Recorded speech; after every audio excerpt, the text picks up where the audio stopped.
ஜெபம் செய்வோம். அன்பும் இரக்கமுள்ள பரலோக தகப்பனே, மனமகிழ்ச்சியான இந்த காலை வேளைக்காக நன்றியோடு ஸ்தோத்திரிக்கிறோம். காலை நம்முடைய கிருபை புதிதாக இருப்பதற்காக நன்றி செலுத்துகிறோம். கடந்த இரவிலே நீர் பாராட்டின கிருபைகளுக்காக நன்றி செலுத்துகிறோம். எங்கள் ஜீவனை பாதுகாத்ததுக்காக ஸ்தோத்திரம் செலுத்துகிறோம். நல்ல உறக்கத்தை கொடுத்ததுக்காக ஸ்தோத்திரம். பயத்தை புறம்பே தள்ளினதுக்காக ஸ்தோத்திரம். எல்லா பிரிவினின் ஆவிகளை கர்த்தர் எடுத்து போட்டு கர்த்தர் எங்களோடு கூட இருந்து எங்களுக்கு சமாதானம் தந்ததுக்காக ஸ்தோத்திரம். இழப்புகள் இல்லாத காத்திரதுக்காக ஸ்தோத்திரம். வறுமை வராமல் காத்திரதுக்காக நமக்கு ஸ்தோத்திரம். வேதனைகள் வராதபடி காத்திரதுக்காக ஸ்தோத்திரம். எல்லா ரிசல்ட்ஸும் பாசிட்டிவாக எங்களுக்கு சாதகமாக மாறினதுக்காக நன்றியோடு ஸ்தோத்திரிக்கிறோம். நாங்கள் எதிர்பார்த்த பயந்த காரியங்கள் எங்களுக்கு நேரிடாதபடி கிருபையாய் காத்திரதுக்காக ஸ்தோத்திரம். தேர்விலே பிள்ளைகளுடைய நல்ல முயற்சிக்காக நன்றி செலுத்துகிறோம். ஜெயம் கர்த்தரால் வரும், அதற்காக நன்றி செலுத்தி ஸ்தோத்திரிக்கிறோம். நல்ல சூழல் சுகத்தையும் ஆரோக்கியத்தையும் பிள்ளைகளுக்கு கொடுத்து நடத்தி வருகிற தயவுக்காக ஸ்தோத்திரிக்கிறோம். இந்த நாளிலும் கூட நாங்கள் ஜெபித்து இந்த காலை வேளையை நாங்கள் துவக்குகிறோம். உடைய பாதத்தில் செலவிடுகிற ஒவ்வொரு நிமிடமும் எங்களுக்கு ஆரோக்கியமும் ஆசீர்வாதமுமே தானே. எல்லா வாக்குதத்தையும் நிறைவேறுதலை நாங்கள் பெற்றுக்கொள்கிறோம் சுவாமி. இந்த காலையில் கூட நாங்கள் ஒரு பெரிய அற்புதத்துக்காக காத்திருக்கிறோம். We need a great miracle. ஏன்னா கர்த்தர் நல்லவர். God is so great. நீர் சர்வ வல்லவர், நீர் பெரியவர். அதனால நீர் செய்கிற காரியங்கள் ஒன்றும் தடைப்படாதுன்னு நினைக்கிறேன். விரோதமாக எழும்புகிற எந்த ஆயுதமும் வாய்க்காதே போகும். இயேசுவின் நாமத்தில் ஜெபிக்கிறோம் பிதாவே, ஆமென். நம் அனைவரும் இணைந்து உம்மால் ஆகாத காரியம் ஒன்றுமில்லை என்ற பாடலை நாம் பாடுவோம். உம்மாலாகாத காரியம் ஒன்றும் இல்லை, உம்மாலாகாத காரியம் ஒன்றும் இல்லை, உம்மாலாகாத காரியம் ஒன்றும் இல்லை, எல்லாமே உம்மாலாகும், எல்லாமே உம்மாலாகும், ஆகும் எல்லாமாகும், உம்மாலேதான் எல்லாமாகும், ஆகும் எல்லாமாகும், உம்மாலேதான் எல்லாமாகும். சொல்லி முடியாத அற்புதம் செய்பவர் நீரே ஐயா, நீரே எண்ணி முடியாத அதிசயம் செய்பவர் நீரே ஐயா, நீரே சொல்லி முடியாத அற்புதம் செய்பவர் நீரே ஐயா, நீரே எண்ணி முடியாத அதிசயம் செய்பவர் நீரே ஐயா, நீரே. அப்பா உமக்கு ஸ்தோத்திரம், அன்பே உமக்கு ஸ்தோத்திரம், அப்பா உமக்கு ஸ்தோத்திரம், அன்பே உமக்கு ஸ்தோத்திரம். உம்மாலாகாத காரியம் ஒன்றும் இல்லை, உம்மாலாகாத காரியம் ஒன்றும் இல்லை, உம்மாலாகாத காரியம் ஒன்றும் இல்லை, எல்லாமே உம்மாலாகும், அல்லேலூயா, எல்லாமே உம்மாலாகும், ஆகும் எல்லாமாகும், உம்மாலேதான் எல்லாமாகும், ஆகும் எல்லாமாகும், உம்மாலேதான் எல்லாமாகும்.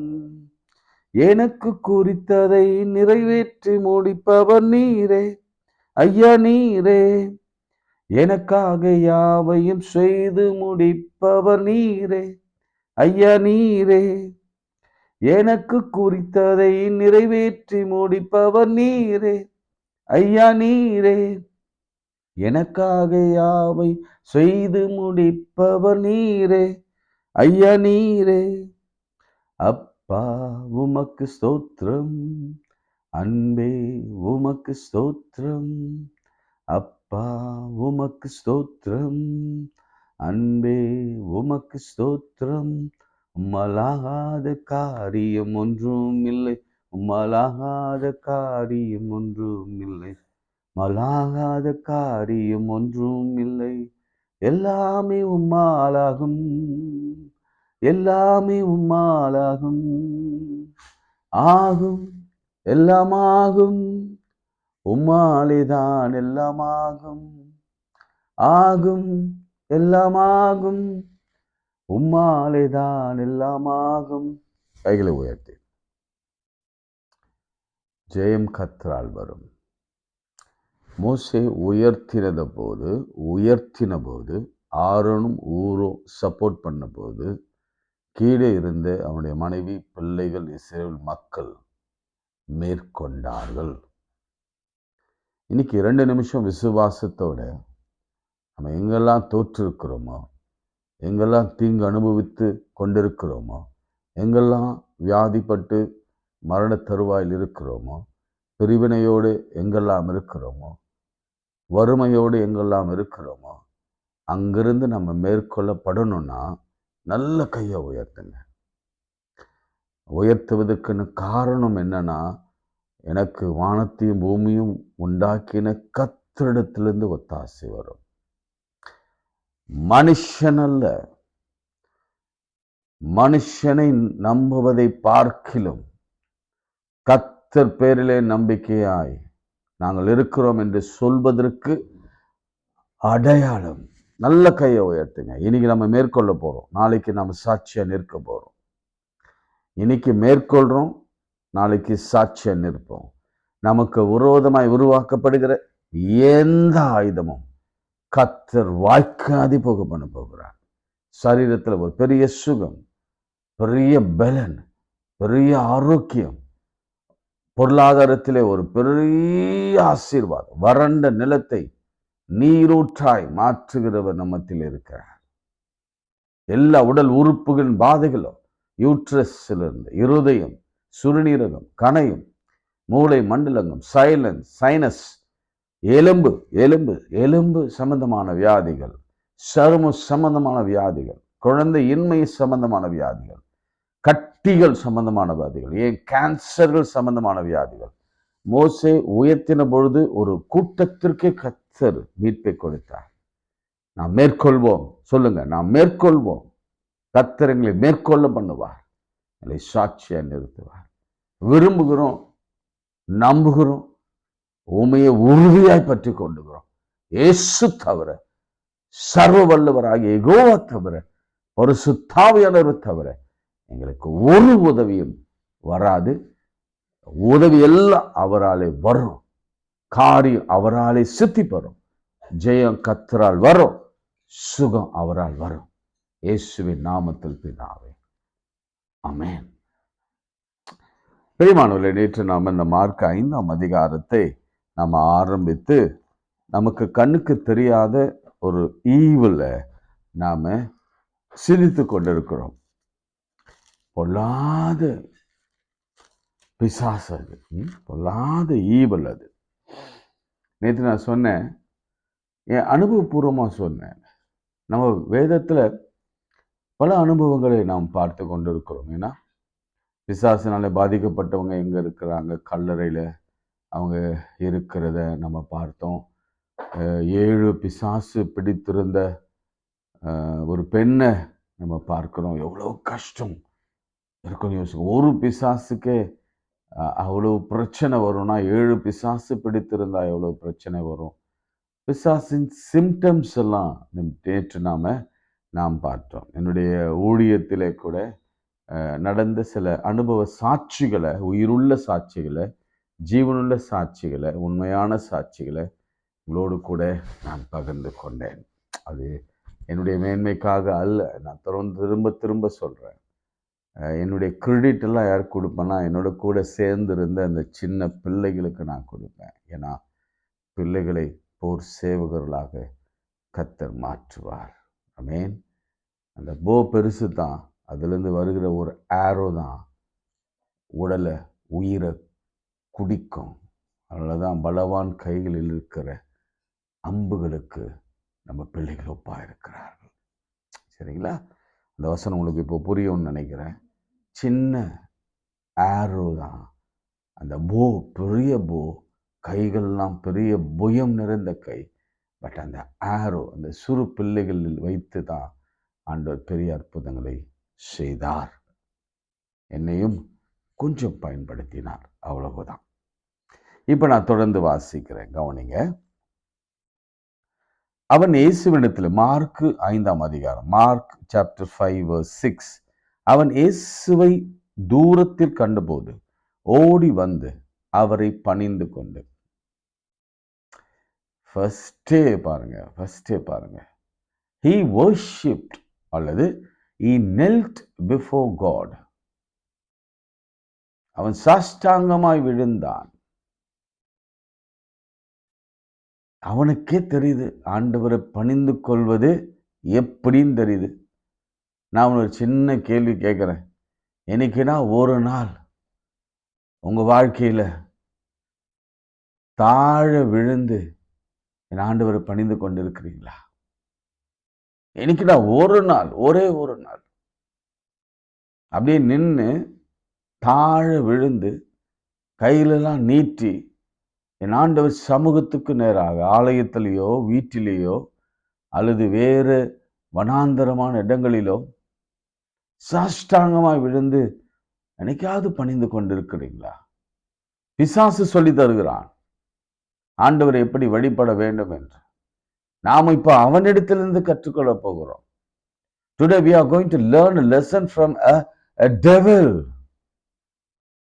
இன்னைக்கு ஏதாவது ஒரு ஆபத்து, ஏதாவது ஒரு விபத்து, ஏதாவது ஒரு நாச மோசங்கள், ஏதாவது ஒரு தேவைகள் சந்திக்கப்படணும்னா அப்படியே சாஷ்டாங்கமா விழுந்து பணிந்து கொள்ளுங்க.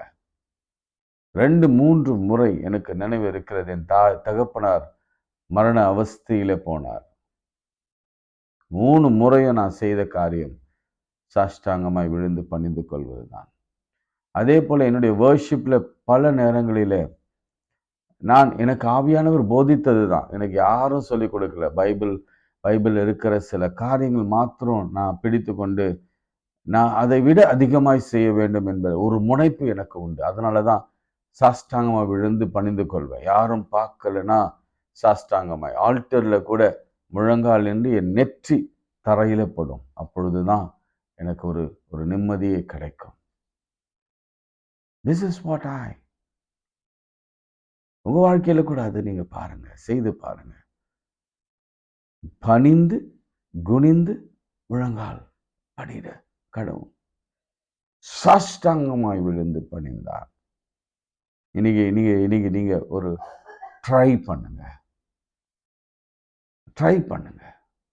அதுவும் அது ஐயர் சொல்லிட்டாருன்றதுக்காகல, உலகின் ஆழத்தில் இருந்து அது வரணும். ஆண்டவரே, என் பிரச்சனை பெருசு, என் தேவை பெருசு, என் வியாதி பெருசு, என் மரண கட்டு பெருசு, எனக்கு கேன்சர், நான் தாழ விழுறேன், எனக்கு பதில் கொடுங்க. நிச்சயம் பதில் கொடுப்பார். எழுதி தரேன். எனக்கு செய்தவர் உங்களுக்கு செய்யாமல் இருப்பாரோ? நிச்சயம் செய்வார். அடுத்து என்ன செய்தான் பாருங்களேன். இயேசுவே உன்னதமான தேவனுடைய குமாரனே எப்படி ஐடென்டிஃபை பண்றாங்க பாருங்க. நம்ம ரொம்ப எளிமையா இயேசு அப்படின்னு கூப்பிட்டுறோம். இயேசு நம்ம ஃப்ரெண்டு மாதிரி. இயேசுவே உங்களுக்கு கண் இல்லையா? இயேசுவே உங்களுக்கு காது இல்லையா? அப்படியெல்லாம் நம்ம பேசுறோம். ஈவன் பிசாசு எப்படி பேசுகிறான் பாருங்க. உன்னதமான தேவனுடைய குமாரனே, எனக்கும் உனக்கும் என்ன? என்னை வேதனைப்படுத்தவா? வேதனைப்படுத்தாதபடிக்கு தேவன் பேரிலே உனக்கு ஆணை என்று மிகுந்த சத்தமிட்டு சொன்னான். இத வேடிக்கையா இருக்கு. அவன் யார் பேர்ல ஆணை எடுக்கிறானா? தேவன் பேரிலே ஆணை எடுக்கிறான். இது ஒரு பொய். இது ஆண்டவர் இப்படி சொன்னா ஆண்டவர் அவனை விட்டுருவார்னு நினைச்சான். விடமாட்டார். அடுத்து அவன் சொல்கிறான், ஏனெனில் அவர் அவனை நோக்கி, அசுத்த ஆவியே, இந்த மனுஷனை விட்டு புறப்பட்டு போ என்று சொல்லியிருந்தார். இந்த வசனம் முன்னாடி அது வந்திருக்கணும். சொல்லியிருந்தாராம், இவனை விட்டு புறப்பட்டு போ. அப்பொழுது அவர் அவனை நோக்கி, உன் பெயர் என்னவென்று கேட்டார். What is your name? இதை கேட்கணும்னு என்ன அவசியம்? What is your name? அதற்கு அவன், நாங்கள் அநேகராய் இருந்தபடினால் என் பேர் லேகியோன் என்று சொல்லி சரி, உங்களுக்கு ஒரு சின்ன general knowledge. What is your name? உன் பேர் என்ன என்று பைபிளில் சொல்லப்பட்ட இடம் எங்கே இருக்கிறது? தேவன் ஒரு மனுஷனை பார்த்து வாட் இஸ் யுவர் நேம் என்று சொன்ன இடம் என்ன? நினைவு வந்துருச்சா? நினைவு வந்துருச்சா?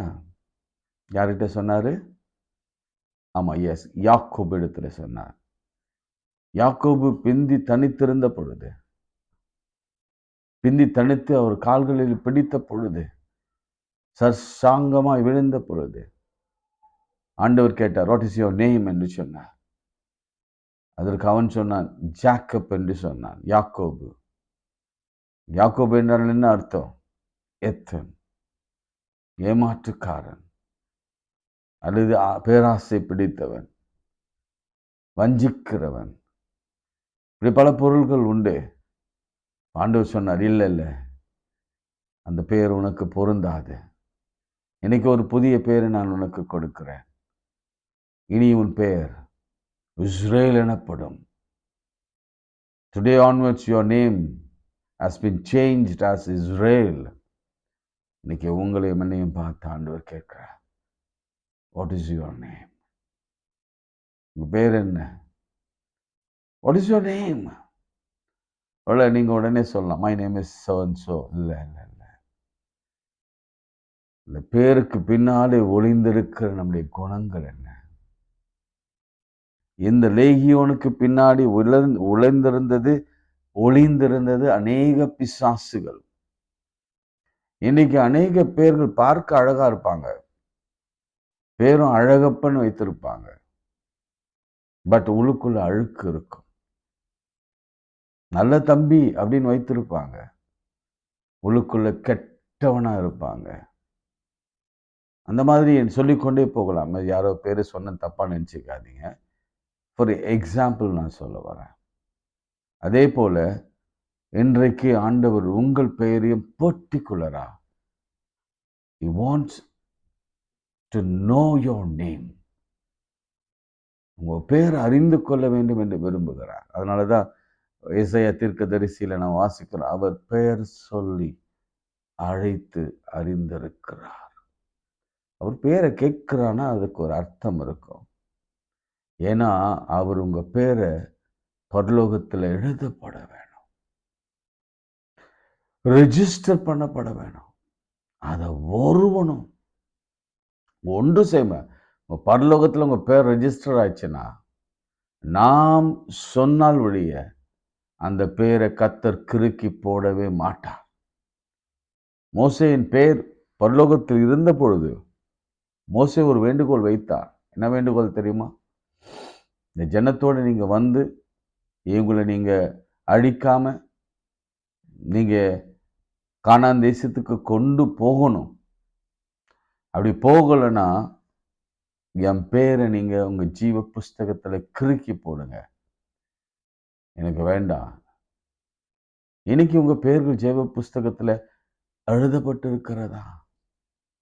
இயேசு கிறிஸ்து எத்தனையோ இடங்களில பேர் சொல்லி அழைத்தால், மார்த்தாளே மார்த்தாளே, சகேயு சகேயு, என்ன செய்கிறாய், என்ன செய்கிறாய்? பேதுரு பேதுரு, இனி உன் பேர் பேதுரு எனப்படாமல் கேபா, கற்பாறை என்று அழைக்கப்படும். இன்னைக்கு ஆவியானவர் சிலர் வார்த்தையோடு சிலரோடு கூட பேசி கொண்டிருக்கிறார். உண்மையாகவே உங்க பேர்ல ஆசீர்வாதம் இருக்கிற மாதிரி இருக்கு, ஆனா உள்ளுக்குள்ள சாபம் இருக்கு, உள்ளுக்குள்ள வறுமை இருக்கு, உள்ளுக்குள்ள பிரச்சனைகள் இருக்கு, உள்ளுக்குள்ள துன்பங்கள் இருக்கு. வெளியில சிரிக்கிறோம், உள்ளுக்குள்ள அழுகிறோம். இன்றைக்கு கர்த்தர் ஒரு மாற்றத்தை ஏற்படுத்த விரும்புகிறார். அதனாலதான் நம்மை பேர் கேட்டு அவர் அறிந்து கொள்கிறார். நீங்க பாருங்க, நீங்க யாரு அப்படின்னு கேட்கிறார். அதுக்கு நாங்கள் அநேகரானபடியினால் லேகியோன் என்று சொல்லி தங்கள் அந்த திசையில் இருந்து துரத்தி விடாதபடிக்கு அவரை மிகவும் வேண்டிக் கொண்டான். அப்பொழுது அவரிடத்தில் மலையில் அருகே அநேக பன்றிகள் கூட்டமாக மேய்ந்து கொண்டிருந்தது. அந்த பிசாசுகள் எல்லாம் அவரை நோக்கி, பன்றிகளுக்குள்ளே போகும்படி அவர்களுக்குள்ளே எங்களை அனுப்பும் என்று அவரை வேண்டிக் கொண்டான். இயேசு அவர்களுக்கு அவர்களுக்கு உத்தரவு கொடுத்த உடனே அசுத்த ஆவிகள் புறப்பட்டு பன்றிகளுக்குள் போயின. உடனே ஏறக்குறைய 2000 பன்றிகளுக்குள்ளே அந்த கூட்டம் உயர்ந்த மேட்டிலிருந்து ஓடி கடலிலே பாய்ந்து கடலிலே அமிழ்ந்து மாண்டு போயிற்று. 2 விஷயத்தை இங்க நான் உங்களுக்கு பதிவு பண்ண விரும்புகிறேன். நான் ஏற்கனவே சொல்லாத விஷயம். நான் ஏற்கனவே உங்களுக்கு எத்தனை பன்றிகள் போய் இறந்தது என்பது நான் சொல்லியிருக்கிறேன் இல்ல? எத்தனை பன்றிகள்? அப்போ ஒரு பிசாசு, இந்த கணக்கு நீங்க போட்டு பாருங்க. 2000 pigs, 6000 பன்றிகள், 6000 பன்றிகள். எத்தனை உத்தரவு கொடுத்த உடனே இப்ப 2000 பன்றிகளுக்குள்ளே கூட்டம் உயர்ந்த மேட்டில் போய் விழுந்தது. அப்போ 2000 பன்றிகளுக்குள்ளே 6000 பிசாசு. அந்த கணக்கு நினைக்கிறேன், எனக்கு சரியா கணக்கு தெரியல, அதில் நீங்க பார்த்துக்கோங்க. அவ்வளோ பேர். நான் இப்ப இன்னைக்கு சொல்ல விஷயம் என்னன்னா, அந்த கணக்கு விட்டுருங்க, இந்த கணக்குக்கு வாங்க. அந்த காலத்துல ஒரு பன்றியின் விலை என்னவா இருக்கும்? எவ்வளோ 2000 பன்றி ஒருத்தன் வச்சிருக்கிறான்னா ஒரு பெரிய லேண்ட்லோட தான் இருக்கணும். சரிங்களா? பன்றிகள் அந்த காலத்துல ஒரு அது ஒரு கமாடிட்டி. என்ன சொல்லுவோம் நம்ம இப்போ? காரு, பைக்கு, பெரிய பெரிய வாகனங்கள், தொழில் நடத்துகிற மாதிரி, பெரிய பெரிய பிஸ்னஸ் பண்ற மாதிரி அது ஒரு கைண்ட் ஆஃப் பிஸ்னஸ். மாடு வளர்ப்பு ஒரு பிஸ்னஸ், கோழி வளர்ப்பு ஒரு பிஸ்னஸ், ஆடு வளர்ப்பு ஒரு பிஸ்னஸ், ஒட்டகம் வளர்ப்பு ஒரு பிஸ்னஸ். ஓகே, பன்றி வளர்ப்பு ஒரு பிஸ்னஸ். ஏன்னா ஒயிட் பிக்லாம் அவ்வளவு, இங்கே தான் நீங்கள் பிக்கை பற்றி ரொம்ப கேவலமாக நம்ம பார்க்குறோம். ஆனால் யூரோப்பியன் கண்ட்ரீஸில் பிக் தான் அவர்களுக்கு தினசரி உணவு. அதற்கென்று ஒரு நாட்டில் பிக்கை வளர்ப்பாங்க, அநேக நாடுகளில் வளர்ப்பாங்க, விசேஷம் வளர்ப்பாங்க, விசேஷ உணவு கொடுத்து வளர்ப்பாங்க. அந்த ஃபேட்லாம் அவ்வளவு சக்தி வாய்ந்த ஃபேட்டு. டெய்லி அவருடைய மெனு எப்படி இருக்கும்னா, டெய்லி 2 பேக்கன் அது இருக்கும், 2 ஸ்லைஸ் இருக்கும். இந்த உள்ளங்கையில் மெல்லீஸாக இருக்கும், இந்த உள்ளங்கை சைஸாக இருக்கும், நல்ல சீவி இருக்கும், மெல்லீஸாக சீவி இருக்கும். ஏன்னா அந்த ஊரில் நான் அந்த பிரேக்ஃபாஸ்ட்டை சாப்பிட்டு இருக்கிறேன். இந்த 2 ஸ்லைஸ் எடுத்து தவாவில் போடுவாங்க. தவாவில் போனோடனே அந்த ஃபேட்லேயே அது என்ன ஆகுன்னா குக் ஆகும். அது டைம் பார்த்து அதை திருப்பணும், கொஞ்சம் சுருங்கும், அந்த ஃப்ளஷ் கொஞ்சம் சுருங்கும், அதை அப்படியே திரும்பணும். No oil, no salt, no nothing. அது 2 சூடாக ஒரு பக்கத்தில் வைப்பாங்க. 2 சாசேஜஸ் என்று சொன்னால் எல்லா கறிகளுடைய அது ஒரு கூட்டு. எல்லா கறியும் இருக்கும் அதில். பன்னி கறி, ஆட்டுக்கறி, மாட்டுக்கறி, எல்லா கறியும் ஒரு சின்ன சாசேஜ் மாதிரி இருக்கும். இந்த சின்ன பலூனில் கட்டின மாதிரி அது அந்த தோல்லே ஃபேட்லேயே கட்டியிருப்பாங்க. அதையும் தவாவில் நீங்கள் போட்டு திருப்பிட்டே இருக்கணும். திருப்பிட்டே தான் அது ஒரு ப்ரௌனிஷ் கலரில் வரும், நல்லா வெந்திருக்கும். அது 2 ஆஃப் பாயில், ஒரு 4 slices, half slices, quarter slices, இது பிரெட், அதை தொட்டுக்க பட்டர், அதுக்கு தொட்டுக்க கீ, அதெல்லாம் வச்சுடுவாங்க. கூட ஒரு பால், ஒரு டீ இருக்கும், அண்ட் தென் ஒரு கெலாக்ஸ் இருக்கும். இதுதான் அவருடைய ஃபுல் பிரேக்ஃபாஸ்ட். இதை ஏன் நான் சொல்கிறேன்னா, பன்னிக்கறி அல்லது மீட் அவ்வளவு விலை உயர்ந்தது, ரொம்ப முக்கியமானது. அந்த நாடுகளில் இந்த மழை குளிர் உள்ள நாடுகளில் அவருடைய சரீரத்திற்கு ஏற்ற உணவு இந்த பிக் உடைய உணவு தான். ஃபார் இன்ஸ்டன்ஸ் அந்த காலத்தில் ஒரு பிக் உடைய விலை என்னவாக இருந்திருக்கலாம்? 2000 பிக்ஸ் உடைய விலை என்னவா இருக்கும்? ஒரு ஆக்கியோன், இன்றைக்கு நான் அது வேதத்தை ஆராய்கிற பொழுது ஒரு ஹிஸ்டோரியன் சொல்றாரு, கிட்டத்தட்ட $1,000,000 ஆஃப் மணி இருக்கும்னு சொல்றாரு. $1,000,000 ஆஃப் மணி என்ன நடக்குதுன்னா அப்படியே தண்ணியில போய் அமிழ்ந்து செத்து போகுது. அப்ப அந்த ஓனருக்கு எவ்வளவு பெரிய லாஸ். சரி, இந்த லாஸை யார் சரி கட்டியிருக்க வேண்டும்?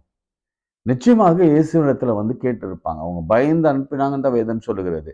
ஆனா அவங்க கண்டிப்பா கோர்ட்டுக்கெல்லாம் போயிருந்தா, அல்லது அவங்க நியாய சாஸ்திரி இடத்துல போயிருந்தா, அல்லது பரிசேய சதுசேயில போயிருந்தா டெஃபினட்டா சொல்லியிருப்பாங்கப்பா, நீ 2000 பன்னிகளை லாஸ் பண்ணிட்ட, 2000 பன்னிகளுக்கான மில்லியன் பணத்தை எடுத்து வை. ஒரு பாயிண்ட், நீங்க இந்த ஒரு பாயிண்ட்டை வைங்க. நெக்ஸ்ட் பாயிண்ட் உங்களுக்கு சொல்றேன் இந்த பன்னி விஷயத்துல. ரெண்டாவது விஷயம் என்னன்னா, பன்னிக்குள்ள பிசாசு போகுது. அப்போ பன்னி செய்யற காரியம் பாருங்களேன். பிக் என்ன பண்ணுது பாருங்களேன். பிக் பன்றிக்குள்ளே போகும்படி அவளுக்கு எங்களை அனுப்பிவிடும் என்று வேண்டிக் கொண்டான்.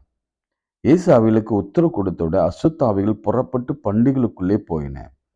உடனே ஏறக்குறை 2000 பண்டிகளுக்குள்ளே அந்த கூட்டம் உயர்ந்த மேடிலிருந்து ஓடி கடலில் பாய்ந்து கடலில் அமிழ்ந்து போயிற்று. இப்படி அவர் எழுதுறார். இது உங்களுக்கு எப்படி புரிஞ்சுன்னு பாருங்க. ஈவன் பன்றிக்குள்ள வந்த அந்த அசுத்தாவி, பன்றிகளே அந்த அசுத்தாவியை அக்செப்ட் பண்ணல.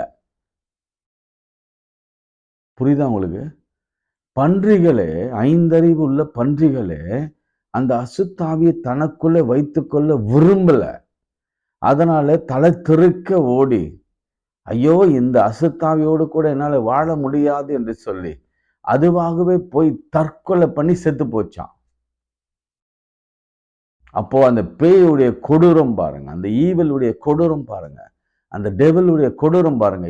ஈவன் இந்த மிருகங்களுக்குள்ளே சென்று அது வாழ்வது கூட அந்த மிருகங்கள் விரும்பல. ஆனா இன்னைக்கு மனுஷன் நிறைய ஈவலை நமக்குள்ளே வைத்துக் கொள்கிறான். வான்றான், நிறைய வா, அதுக்காக நிறைய போறான், ஐடல் காரியங்களில் போய் இறங்குறான்.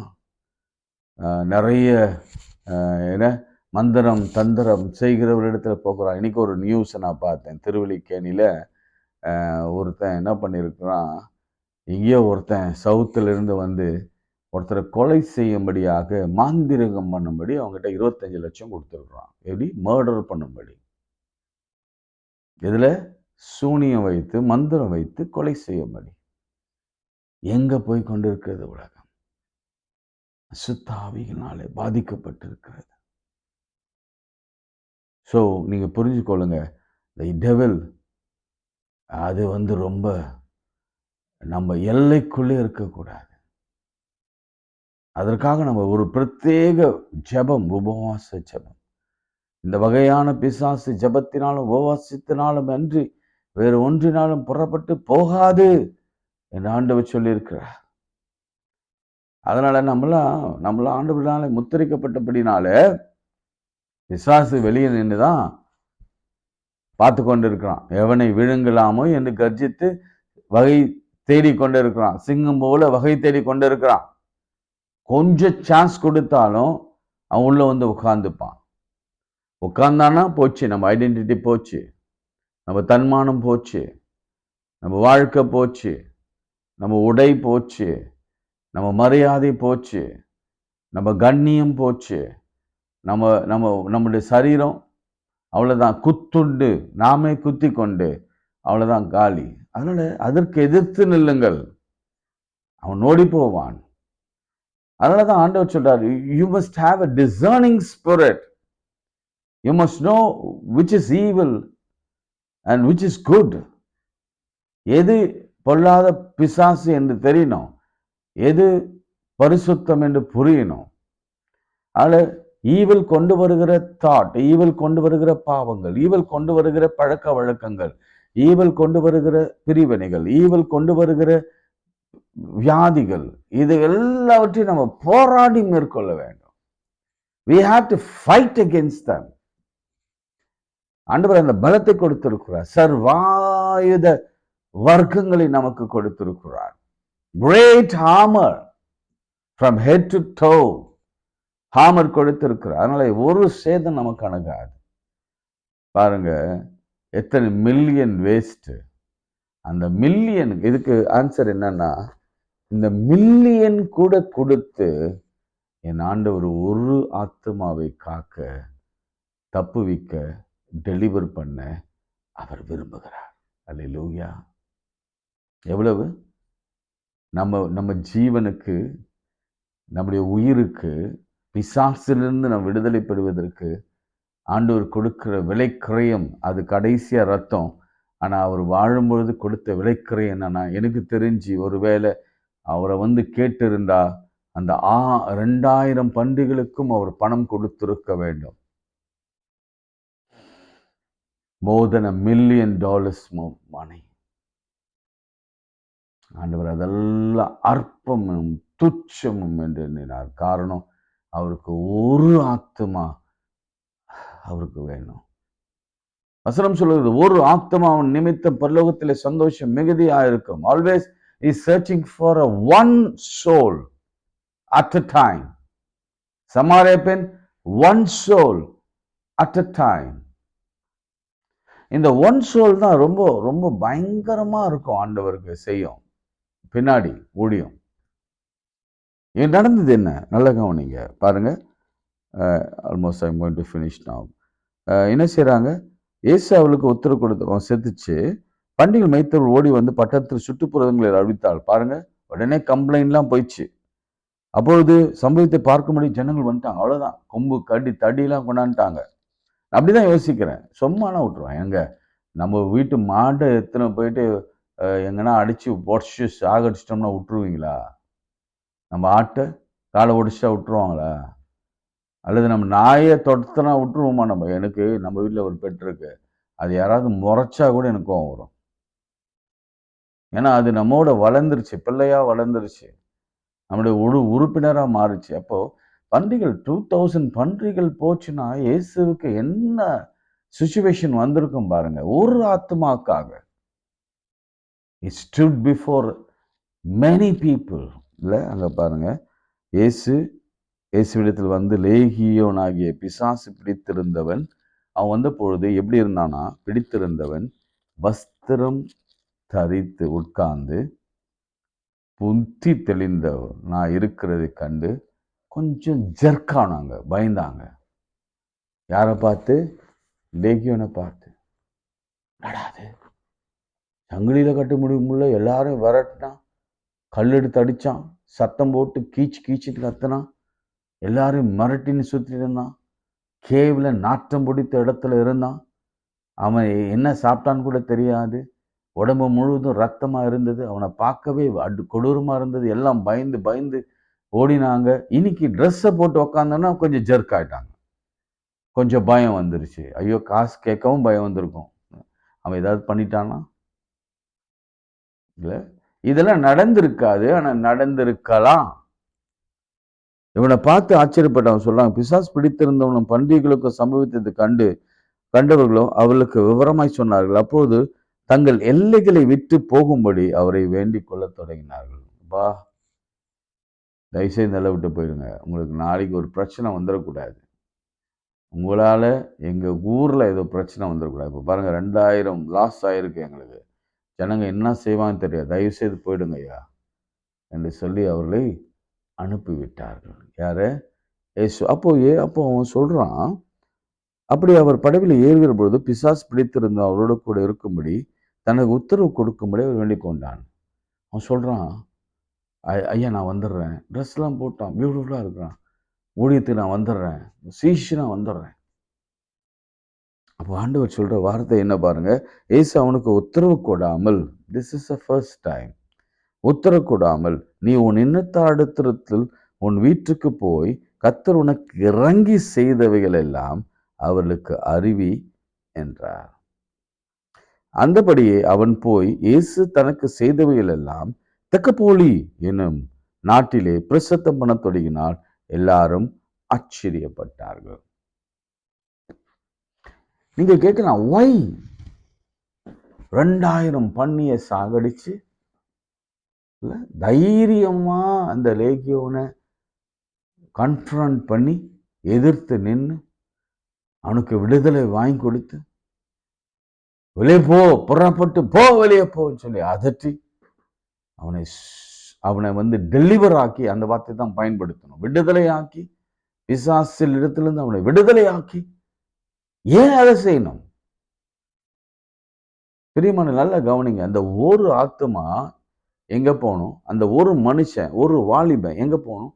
அந்த கல்லறையில் இருந்தவன், அவனை எல்லாம் உலகமே பார்த்தது, அந்த நாடு முழுவதும் அவனை பார்த்தது, அந்த சமூகம் முழுவதும் பார்த்தது, அந்த வீடு முழுவதும் அவனை பற்றி தெரியும், அவன் குடும்பம் அனைத்துக்கும் அவனுக்கு தெரியும். அப்படிப்பட்டவன் இன்னைக்கு குணம் மாறி புத்தி தெளிஞ்சு தெக்கப்போலி எனும் அவன் ஊருக்கு, சொந்த ஊருக்கு போய் ஆண்டவர் தனக்கு செய்ததை சாட்சியா சொன்னான். அதனால அநேகர் ஆண்டவர் ஏற்றுக்கொண்டார்கள். இப்ப அவன் ஒரு ஃபோரனராக மாறினான். இப்ப அடுத்த நேரம் ஆண்டவர் தெக்கப்போலி போகும் பொழுது இவன் தான் அங்க ஒரு பெரிய குரூசைட் அரேஞ்ச் பண்ணியிருப்பான், கன்வென்ஷன் அரேஞ்ச் பண்ணியிருப்பான். அங்க நின்று சாட்சி சொல்லியிருப்பான், தோ இதுதான் நான் தான் லெகியோன், 2000 பிசாசு இருந்தது, சாக கடந்த, இதோ இந்த ஆண்டவர் தான் இந்த 2000 பிசாசு தண்ணீர்ல தள்ளி மாண்டு போய் செய்து என்னை உயிரோடு வைத்து இப்போ உயிருள்ள சாட்சியாய் நிறுத்தி வைத்திருக்கிறார். அப்ப அந்த தெக்கப்போலி நாடு முழுவதும் ஆதாயப்படுத்தவே ஒரு வாலிபனை கர்த்தர் தெரிந்து கொண்டார். இதுல இருந்து ஒரு காரியத்தை புரிந்து கொள்ளுங்க. நான் பல நன்மைகளை ஆண்டவரிடத்துல பெற்றுக் கொண்டிருக்கிறோம். சில நேரங்களில் நீங்க கவனிங்க. இன்னைக்கு கூட நான் என்ன யோசிச்சேன்னா, சீரியஸாவே ஒரு 2-3 டேஸா நான் என்னுடைய பிரசங்கத்தை நீங்க கேட்டீங்கன்னா உங்களுக்கு தெரியும். இதுல ஒருவேளை சிலர் பேர் ரியாக்ட் பண்ணி, இவர் ரொம்ப போஸ்ட் பண்றாருப்பா, ரொம்ப பெருமை பேசுறாருப்பா, இவர் தன்னைத்தானே முன்னிலை படுத்தி கொள்கிறாருப்பா, இவர் பழைய மாதிரி பழைய இந்த பழைய ஊழிய, சரி அது நம்ம சொல்ல வேண்டாம், எல்லாரும் மாதிரி ஆயிட்டாருப்பா, இவர்கிட்ட எல்லாம் வரணும். என்கிட்ட யாரும் வரணும்னு அவசியம் இல்லை, என்னுடைய பெயர் பிரஸ்தாபப்படணும்னு அவசியம் இல்லை. எனக்குன்னு கொடுக்கப்பட்ட ஒரு தென்னிந்திய திருச்சபை ஊழியம் இருக்குது, எனக்குன்னு ஒரு சின்ன கோல்டு இருக்குது, எனக்கு என் சிஎஸ்ஐ சர்ச் இருக்குது. என் சிஎஸ்ஐ சர்ச் உள்ள மக்களுக்கு என்ன சொல்ல வேண்டும் என்று ஆவியானவர் எனக்கு சொல்லி கொடுத்ததை நான் சொன்னாலே போதும். இங்கே ஒரு ஸ்பிரிச்சுவல் லீடர் வேணும், ஆவிக்குரிய ஒரு சபை வேணும், ஆராதிக்கிற ஒரு சபை வேணும், வேதத்தை வேதமா ஆராய்கிற ஒரு சபை வேணும், வேதத்தில் இருக்கிற அப்பட்டமா கிளாரிட்டியோட தப்பு இல்லாம ஒரு பிழை இல்லாம சொல்லுகிற ஒரு ஊழியக்காரன் அவசியம் வேணும். எங்க தென்னிந்திய திருச்சபை சென்னை பேராயத்தில் அல்லது நம்ம பகுதியில் தென்னிந்திய திருச்சபையில் வேணும். அதுதான் என்னுடைய தாகம். நான் போஸ்ட் பண்ண சொல்ல, பிசாசு விரட்டின அப்படின்னோடனே உடனே பிசாசு பிடிச்சவனா என்கிட்ட கொண்டாந்தீங்கன்னா என்னால் முடியாது. ஆனால் ஒன்று மாத்திரம் தெரியும், அவளை நான் கன்ஃபரண்ட் பண்ண முடியும்.